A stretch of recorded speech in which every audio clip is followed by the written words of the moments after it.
की सियासी लड़ाई में स्टार पावर भी अपना दम दिखाने को तैयार हो चुका है। भाई ओवैसी तो एक स्टार दिख रहे हैं, लेकिन और भी स्टार्स, कई भोजपुरी स्टार और सिंगर भी चुनाव लड़ने की रेस में शामिल हो चुके हैं। बिहार में चुनाव की तारीखों के ऐलान से पहले ही भोजपुरी स्टार पवन सिंह की बीजेपी में वापसी हुई। इसके बाद उनके चुनाव लड़ने की अटकलें तेज हो गई। अब सिंगर मैथिली ठाकुर के भी बीजेपी से चुनाव लड़ने की चर्चा हो रही है। भोजपुरी स्टार अक्षरा सिंह की भी बीजेपी कैंडिडेट बनाए जाने की अटकलें हैं।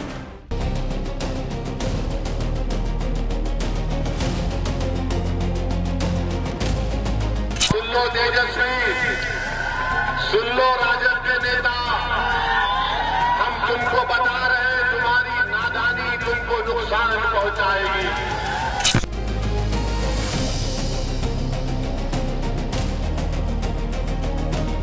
क्योंकि बिहार में इनका मामला सीट पर फंस गया है, बिहार चुनाव में सीट पर फंस गया है मामला। उधर ओवैसी ने फैला दिया है कौन सा रायता कि राहुल तेजस्वी समेटते रह जाएंगे। पवन सिंह, मैथिली ठाकुर, अक्षरा सिंह, टीएम मोदी के वो स्टार पावर जो बिहार में गजब ढाने वाली है। बिहार इलेक्शन का चैप्टर अब खोलता हूं। बिहार में चुनाव की तारीखें जब से आई तब से सारे दल, सभी गठबंधन अपना गुनागणित कर रहे हैं। ये काम कीजिए, एक काम कीजिए, इसको इतना सीट देते ना मेरे को कितना मिलेगा। कहीं सीट शेयरिंग की बात तेजी से आगे बढ़ाई जा रही है, कहीं सीट शेयरिंग पर मामला फंस गया है। नरेंद्र मोदी, नीतीश कुमार के खेमे में क्या हो रहा है, राहुल गांधी और लालू यादव के खेमे में क्या चल रहा है, जबरदस्त हलचल कैसे मची हुई है। और हलचल इस बात से भी मची हुई है कि ओवैसी इस बार बिहार में खूंटा ठोक कर बैठ गए। ओवैसी ने इंडी गठबंधन के लिए ऐसा रायता बिहार में फैला दिया है कि राहुल तेजस्वी सब समेटते रह जाएंगे। राहुल गांधी और तेजस्वी यादव के लिए नरेंद्र मोदी तो बड़ी चुनौती है ही, लेकिन इससे भी अलग टेंशन में है कि भाई ओवैसी अलग तनाव बन गए उनके लिए। ओवैसी तेजस्वी यादव को खुला चैलेंज दे रहे हैं, कह रहे हैं 4 का बदला 24 से लेने का ऐलान कर रहा हूं। तेजस्वी यादव का घमंड तोड़ने का दावा कर रहे हैं। महागठबंधन के मुस्लिम वोट बैंक में सेंध मारने का प्लान बना चुके हैं। आज पाठशाला में एक डिटेल आपको बताऊंगा कि कैसे असदुद्दीन ओवैसी महागठबंधन और तेजस्वी का खेल बिगाड़ सकते हैं। साथ ही उस स्टार पावर की बात होगी जो बिहार विधानसभा में उतरने को तैयार है।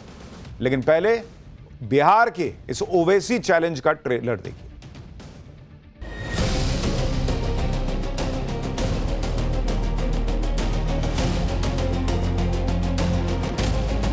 सुन लो तेजस्वी, सुन लो राजद के नेता, हम तुमको बता रहे हैं तुम्हारी नादानी तुमको नुकसान पहुंचाएगी।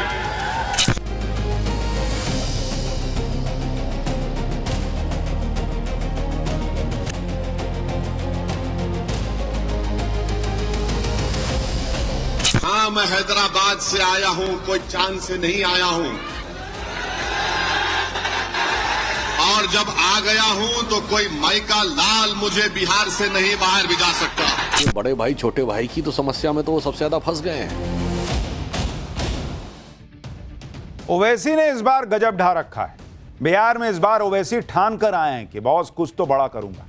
सीमांचल के इलाके में जहां मुस्लिम आबादी ज्यादा है, वहां ओवैसी ने पिछली बार से कहीं ज्यादा ताकत झोंक रखी है, क्योंकि उनको लगता है कि भाई वो मुस्लिम पॉलिटिक्स करते हैं, उसका उनको फायदा होगा। वहां सीमांचल से लेकर मिथिलांचल तक ओवैसी घूम घूम कर मुस्लिम वोटर्स को बता रहे हैं कि उनका नेता कैसा होना चाहिए। ओवैसी ऐसे ऐसे बयान दे रहे हैं जो राहुल गांधी और तेजस्वी का समीकरण बिगाड़ सकते हैं।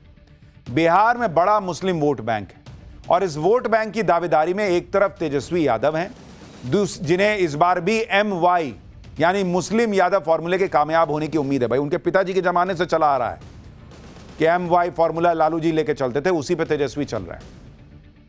दूसरी तरफ NDA की तरफ से लगातार दावा हो रहा है कि मुस्लिम वोटर अब बहकावे में ना आने वाला बॉस। लेकिन इन सब के बीच असदुद्दीन ओवैसी अलग ही तेवर में।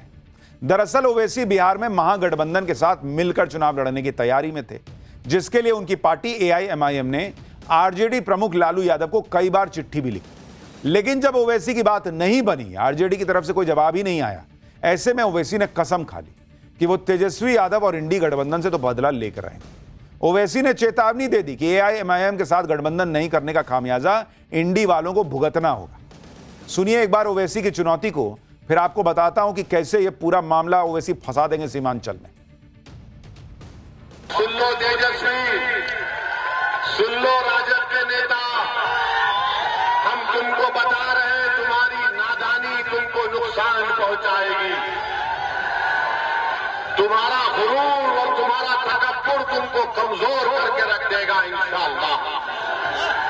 तुम ये समझ रहे हो कि तुम सब कुछ कर जाओगे, तुम नहीं कर सकते।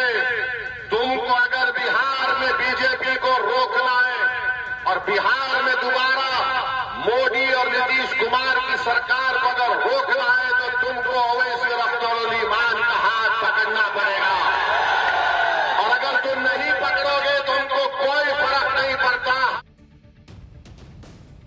ओवैसी बिहार के सीमांचल में 5 दिनों की यात्रा पूरी कर चुके हैं और तेजस्वी यादव को 4 का बदला 24 से लेने की चुनौती दे रहे हैं। ऐसे में बिहार विधानसभा चुनाव में ओवैसी की एंट्री से कैसे महागठबंधन के समीकरण बिगड़ सकते हैं, इसे भी समझना जरूरी है। दरअसल बिहार के सीमांचल इलाके के 4 जिलों में कुल 24 विधानसभा सीट है। साल 2020 के विधानसभा चुनाव में जब ओवैसी की एंट्री हुई तो इस इलाके में एनडीए को 12 सीट, महागठबंधन को 7 और ओवैसी की पार्टी को 5 सीटों पर जीत मिली। लेकिन बाद में ओवैसी की पार्टी के 4 विधायक आरजेडी में शामिल हो गए। जबकि साल 2015 के विधानसभा चुनाव में जब ओवैसी की एंट्री नहीं हुई थी, उस वक्त सीमांचल में एनडीए और महागठबंधन के बीच कांटे की टक्कर रही। 2015 के चुनाव में महागठबंधन यानी आरजेडी, कांग्रेस और लेफ्ट पार्टियों को यहां 12 सीट मिली थी और एनडीए को 12।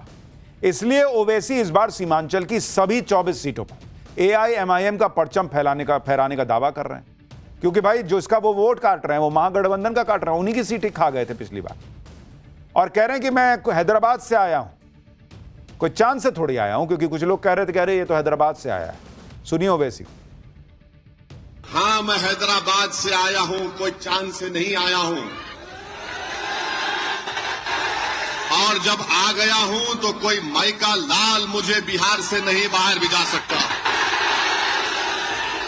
और जहां पर हम आते हैं वहां पर अपनी जमात के परचम को लहराकर जाएंगे इंशाअल्लाह ताला।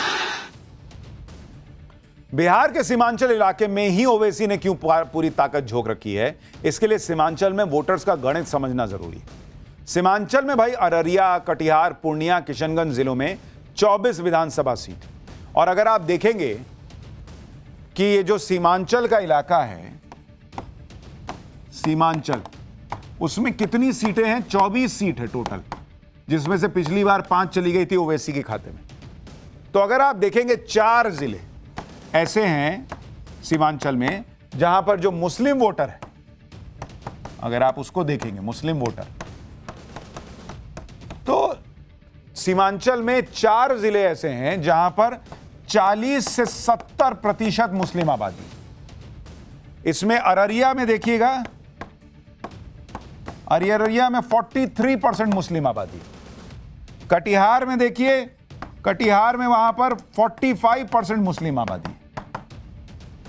पूर्णिया में देखिए, पूर्णिया में अगर आप देखिएगा, पूर्णिया में जो मुस्लिम आबादी है वो करीब करीब 39% है। और अगर आप देखिएगा किशनगंज में, किशनगंज में मुस्लिम आबादी सबसे ज्यादा है और वो है 68%। अब ओवैसी चूंकि मुसलमानों के रहनुमा बनते हैं तो ये माना जा रहा है कि इन 4 जिलों में उनकी पकड़ जो है वो मजबूत रहेगी और वो प्रयास करेंगे कि यहां पर वो अपना जो है वो दबदबा दिखाएं। अगर पूरे बिहार की बात करें तो राज्य में करीब 18% मुस्लिम वोटर्स हैं और राज्य की कुल 47 विधानसभा सीटों पर मुस्लिम वोटर सीधे निर्णायक भूमिका निभाते हैं। इन्हीं मुस्लिम वोटर्स को ओवैसी अपना हथियार बनाने में जुटे हैं और खुद को बीजेपी की बी टीम बताने वाले महागठबंधन के नेताओं को निशाने पर ले रहे हैं। कैसे, सुनिए। अगर मैं किसी हर जलसे में आवाम से पूछता हूँ कि बताओ क्या तुमने बीजेपी को वोट किया, तो सब हाथ उठाकर कहते हैं कि हमने नहीं किया। तो बीजेपी कामयाब कैसे हो गई? जहाँ पर हम पे इल्जाम लगाया जाता कि सुनिए, इल्जाम लगाया जाता कि मजलिस खड़ी हो जाती। अरे जहाँ पर हम नहीं खड़ा करते वहां पर भी हरा नहीं पाते बीजेपी को। इसीलिए आपसे कह रहे हैं कि अपने वजन को, अपनी ताकत में इजाफा है तो अपने वोट का इस्तेमाल मजलिस के पतन छाप के निशान पर आप करिए। ओवैसी खुलकर मुसलमानों से कह रहे हैं कि मुसलमान सिर्फ वोट देने वाला बनकर रह गया। सेक्युलरिज्म के नाम पर मुसलमानों से वोट लिया जाता है, फिर उनको साइड लगा दिया जाता है। ओवैसी ने इस बात से को खुद से भी जोड़ दिया कि जब उपराष्ट्रपति का चुनाव हुआ था तो कांग्रेस और इंडी वाले उनसे भी समर्थन मांगने पहुंचे थे, लेकिन अब विधानसभा चुनाव में इंडी गठबंधन ने उन्हें किनारे लगा दिया। उल्टे उन पर उंगली उठाते हैं कि ओवैसी तो बीजेपी की बी टीम है, ये आरोप लगाते हैं। बिहार की सियासी लड़ाई में स्टार पावर भी अपना दम दिखाने को तैयार हो चुका है। भाई ओवैसी तो एक स्टार दिख रहे हैं, लेकिन और भी स्टार्स हैं। कई भोजपुरी स्टार और सिंगर भी चुनाव लड़ने की रेस में शामिल हो चुके हैं। बिहार में चुनाव की तारीखों के ऐलान से पहले ही भोजपुरी स्टार पवन सिंह की बीजेपी में वापसी हुई। इसके बाद उनके चुनाव लड़ने की अटकलें तेज हो गई। अब सिंगर मैथिली ठाकुर के भी बीजेपी से चुनाव लड़ने की चर्चा हो रही है। भोजपुरी स्टार अक्षरा सिंह की भी बीजेपी कैंडिडेट बनाए जाने की अटकलें हैं।